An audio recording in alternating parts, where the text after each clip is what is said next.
नमस्कार। आकाशवाणी जयपुर अजमेर से प्रस्तुत हैं प्रादेशिक समाचार।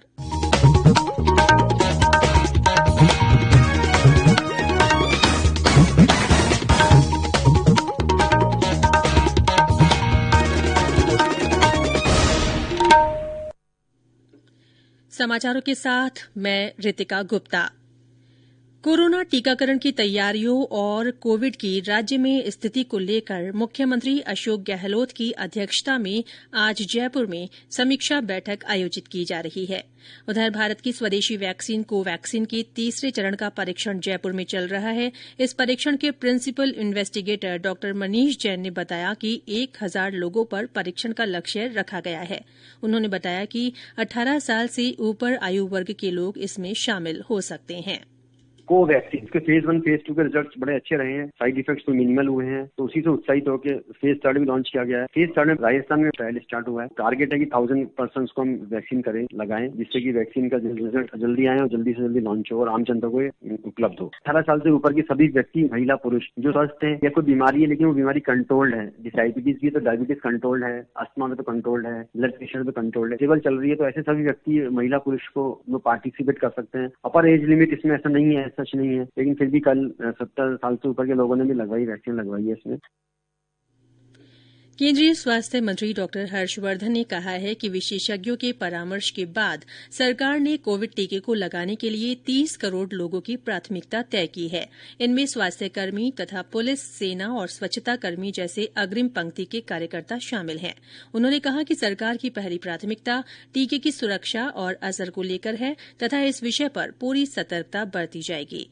डॉ हर्षवर्धन ने कहा कि व्यक्तिगत रूप से उन्हें विश्वास है कि अगले साल जनवरी के किसी सप्ताह में हम ऐसी स्थिति में आ जाएंगे कि देशवासियों को कोविड टीके की पहली खुराक दी जा सके।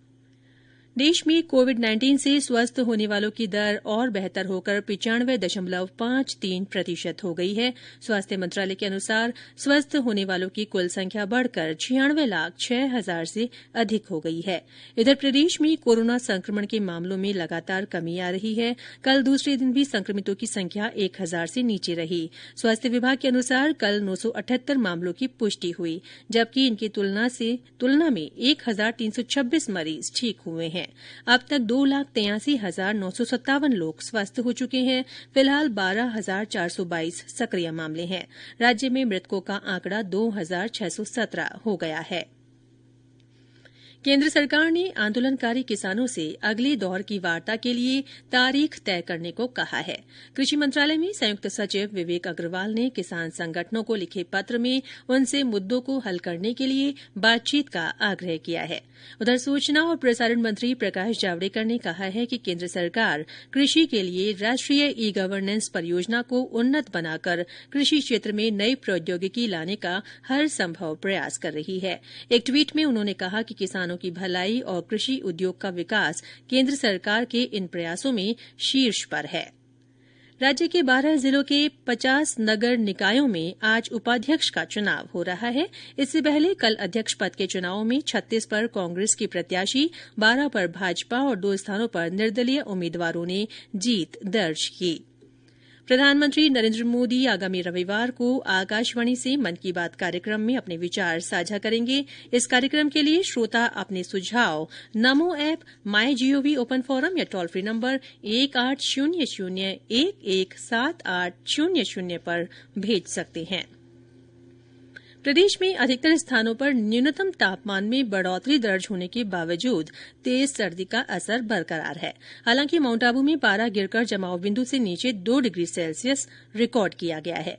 मौसम विभाग के अनुसार आज भीलवाड़ा में 3.4, चूरू में 4.7, उदयपुर में 4.8, चित्तौड़गढ़ में 5, सीकर में 6.5 और जयपुर में 8.8 डिग्री सेल्सियस न्यूनतम तापमान रहा है।